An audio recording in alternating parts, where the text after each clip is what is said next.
मैं खुद को इग्नोस्टिक समझता हूँ। ये सवाल मैं गुज़श्ता 2-3 साल से खुद से कर रहा हूँ। ये जानना मुमकिन नहीं कि किसी खालिक का वजूद है। क्या इंसानों की तख्लीक के पीछे कोई फनकार नहीं होना चाहिए?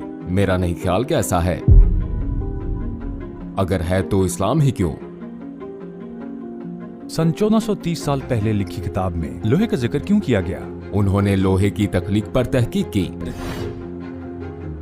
फिर ये माकूल लगता है। आप क्या करते हैं? लगता है आप स्कूल से फारिग हुए हैं।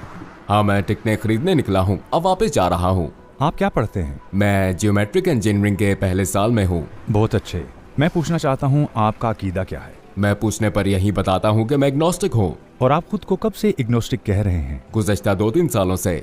क्या 3 साल पहले आपको शक था कि खालिक कायनात का वजूद है या नहीं? मेरा नहीं ख्याल कि हम जान सकते हैं। इंसानों के लिए जानना मुमकिन नहीं कि खालिक का वजूद है या नहीं। आपने 3 साल पहले ये महसूस किया, फिर आपका झुकाव इग्नोस्टिकिज्म की तरफ हो गया। क्या आप मुसलमान थे? बहुत सौ की तरह पैदाइशी मुसलमान। जब इल्म आता है तो शक दूर हो जाता है ना? जब हम सच को पा लें तो इग्नोस्टिकिज्म का खात्मा हो जाना चाहिए। मसलन अगर मैं पूछूं इस सड़क पर कितने लोग हैं, हम नहीं जान सकते। हम नहीं जान सकते। हमारा ना जानने का दावा उन्हें ना गिनने तक रहेगा। क्या उन्हें गिनने के बाद कोई शक बाकी रह सकता है?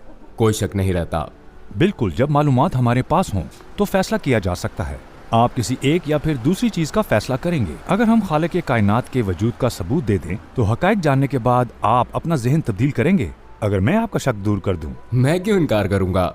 इसका कोई फायदा भी नहीं है। न्यूटन का एक उम्दा कौल है और उसे बाबाए साइंस माना जाता है। उसने कहा था खालिक को उसकी तख्लीकात में ढूंढा जा सकता है। दौरे जदीद के बड़े आलिम दीन बदीअल ज़मान सईद नौरूसी कहते हैं, फन के एक उम्दा शाहकार की तख्लीक के लिए एक फनकार का होना जरूरी है। आइए इसी मंतक के साथ समझते हैं। मसलन इंसान में ज़ाहिरी आंख और ज़हन की आंख दोनों होती हैं। ज़हन की आंख क्या होती है? जब ज़ाहिरी आंख ज़हन के बगैर देखती है तो ये बिसारत इस्तेमाल करती है, लेकिन ज़हन की आंख ये ज़ाहिरी आंख की बिसारत को इस्तेमाल करके फैसला करती है। जैसे कि आप सूरज को देखते हैं तो आप क्या सोचते हैं, बड़ा है या छोटा? ये देखने में छोटा लगता है, लेकिन जब ज़हन की आंख काम शुरू करती है तो हम इल्म के जरिए जानते हैं कि ये कितना बड़ा है। इस बात का इल्म के किसी चीज और देखने वाले के दरमियान फासला बढ़ने से वो चीज छोटी नजर आने लगती है और फिर आप कहते हैं कि ये बड़ा है, लिहाजा आंख ने गलती की, लेकिन ज़हन की आंख ने नहीं की। मसलन क्या आपने मोनालिसा की पेंटिंग के बारे में सुना है? जी हाँ। ये बेशकीमत और इंतहाई मशहूर है ना? आप इसके मुतालिक क्या जानते हैं? इसकी मुख्तलिफ तशरीहात की जा सकती हैं। हर फर्द अपने लिहाज से इसे समझता है।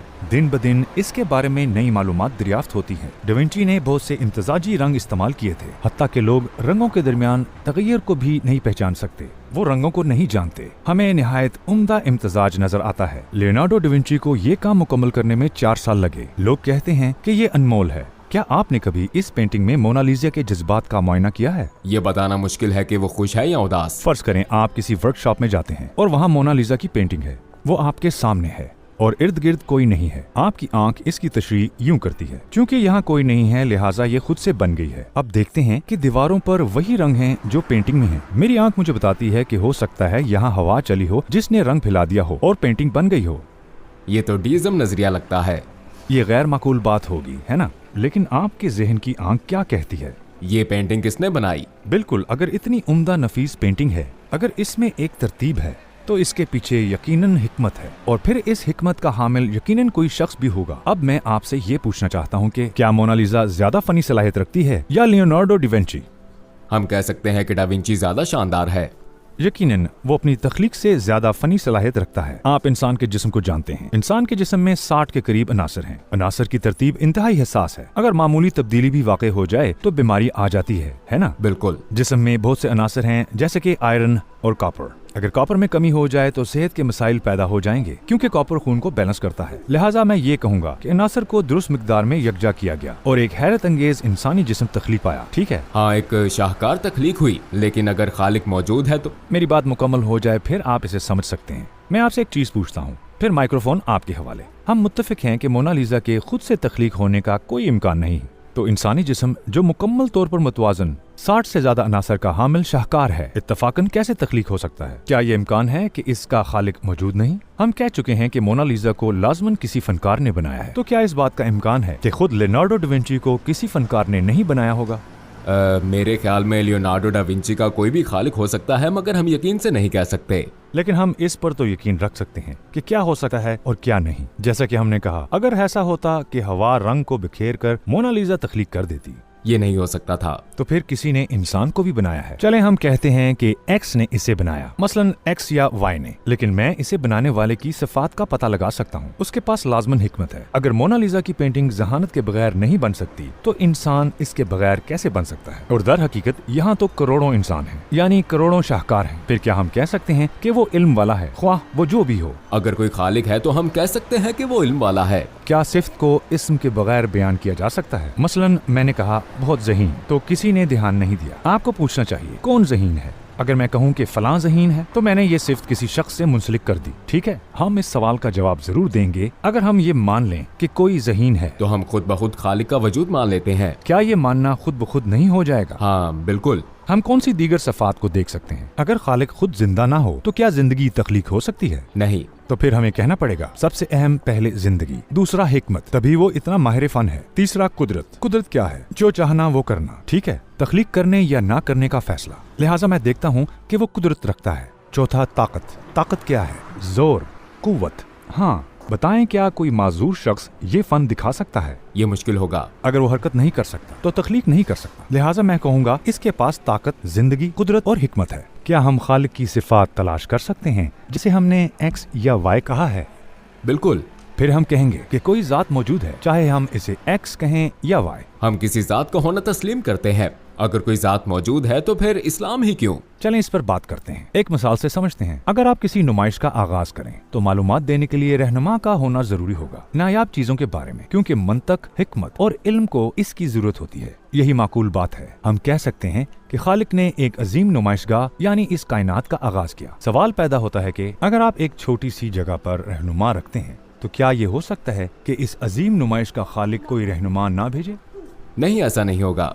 आइए फिर कहते हैं, हाँ एक नबी आए हैं, आखिरी नबी आए। आखिरी नबी क्या लेकर आए? कुरान। ठीक है, फिर मुझे ये कहने दें, अगर मैं साबित कर दूं कि कुरान को कोई इंसान नहीं लिख सकता या कुरान सिर्फ वही के जरिए नाजिल किया जा सकता है, तो क्या मैं इस्लाम को साबित नहीं कर दूंगा? यकीनन। फिर भाई मुझे ये मिसाल पेश करने दें। कुरान में एक सूरा है अल हदीद। क्या आपने पहले इसके मुतालिक सुना है? अरबी में हदीद लोहे को कहते हैं। सूरह अल हदीद की एक आयत में कहा गया है वनज़लनल हदीद, और हमने लोहा भी उतारा है। नाजिल का लफ्ज नजूल से निकला है। नजूल का मतलब है नीचे उतारा जाना। इसे दीगर हवालों से भी बयान किया जा सकता है, जैसे कि बारिश का नाजिल होना या मुकद्दस किताबों का नाजिल होना। इसी तरह लोहे के लिए नाजिल किए जाने की इस्तिलाह इस्तेमाल होती है। फिर एक नुक्ता हमारी तवज्जो अपनी जानिब मरकूज करता है। लोहे को 1430 साल पहले उतारे गए कुरान में आसमान से नाजिल करदा क्यों कहा गया? उन्होंने इस बात का जवाब तलाश किया कि लोहा कैसे जाहिर हुआ। लेकिन अमूमन लोहे को जमीन से निकाला जाता है। आयत में कहा गया है कि हमने इसे आसमान से उतारा है। साइंसदानों ने हाल ही में ये दरियाफ्त किया है कि लोहा आसमान से आया है, क्योंकि दुनिया और निजाम शमसी में इतनी हरारत नहीं है कि लोहा तख्लीक पा सके। नोवा और सुपरनोवा के दरमियान होने वाले धमाके से लोहे का अंसर शहाब साकिब की सूरत में नीचे आया। अब मेरे पास वाज़े इल्म आ गया कि लोहा आसमान से आया है और साइंस इसकी तस्दीक करती है। फिर मुझे पूछना चाहिए कि लोहे के आसमान से नजूल से मुताल्लिक मालूमात इतनी पुरानी किताब में कैसे मिल सकती है? इस बात के क्या इम्कानात हैं कि किसी इंसान को ये मालूमात हासिल थी? क्या इसका कोई इम्कान है? हमने तो इस सदी में इसे दरियाफ्त किया है, लिहाजा कोई इम्कान नहीं कि इसे किसी इंसान ने लिखा है। मुझे ये इल्म मिलता है कि यही सच्चे नबी हैं और बरहक मुकद्दस किताब कुरान है। मैं आपको एक और मिसाल देता हूँ भाई। सूरह अल ज़ारियात की आयत 47। इस सूरत में एक जुमला है। अल्लाह फरमाता है वस्समाअ बनैनाहा बिअयदिन व इन्ना लमौसिऊन, और आसमान को हमने बनाया अपने हाथों से और हम इसको तौसी देने वाले हैं। आयत बहुत ही मुख्तलिफ है ना? हाँ, ये वसी हो रहा है। हाँ, लेकिन हमें ये बात कब मालूम हुई? मुझे नहीं मालूम कि कब। सन 1929 में एडविन हबल नामी एक माहिर फल्कियात ने टेलीस्कोप की मदद से पता लगाया था कि सितारे खुल रहे हैं और कायनात फैल रही है। सन 1929 तक साइंसी दुनिया तस्लीम करती थी कि कायनात ठहरी हुई है। सोचें, 1430 साल पहले जब टेलीस्कोप जैसी कोई टेक्नोलॉजी मौजूद नहीं थी, क्या ये इम्कान है कि कोई इंसान ये मालूमात पा लेता? हमने हाल में इससे दरियाफ्त किया है। हता कि 1929 तक साइंसी दुनिया को भी ये मालूम नहीं था। क्या इतना अरसा पहले कोई ये बातें जान सकता था, या फिर ये इल्म खालिक की तरफ से दिया गया था? इन मिसालों से हमें मालूम मालूम होता है कि ये इल्म खालिक की तरफ से था। हाँ, हम देख सकते हैं कि इंसान इसे नहीं लिख सकता। मैंने आपको सिर्फ 2 मिसालें दी हैं, मैं 10 और दे सकता हूँ। बहुत से सबूत इस बात का इम्कान खत्म करते हैं कि कुरान किसी इंसान की लिखी हुई किताब है, जैसे कि कायनात का फैलना और लोहे का नाजिल होना। इस किताब में शामिल ये सारी मालूमात क्या नहीं बताती कि खालिक मौजूद है जिसने इस किताब को रहनुमाई के लिए नाजिल किया। यही माकूल बात है। कोई और बात जो ज़हन में हो? मेरा कोई सवाल नहीं है। आप क्या सोच रहे हैं? क्या आप आएंगे? मैं आऊंगा, उम्मीद है अब छोड़कर नहीं जाऊंगा। छोड़कर जाना भी नहीं है, ऐसा मत सोचें। ये शैतान का वसवसा है। आपके तमाम सवालात के जवाब मौजूद हैं। आप क्या सोच रहे हैं? क्या आप आएंगे? अशहदु अल्ला इलाहा इल्लल्लाहु व अशहदु अन्ना मुहम्मदन अब्दुहु व रसूलुहु।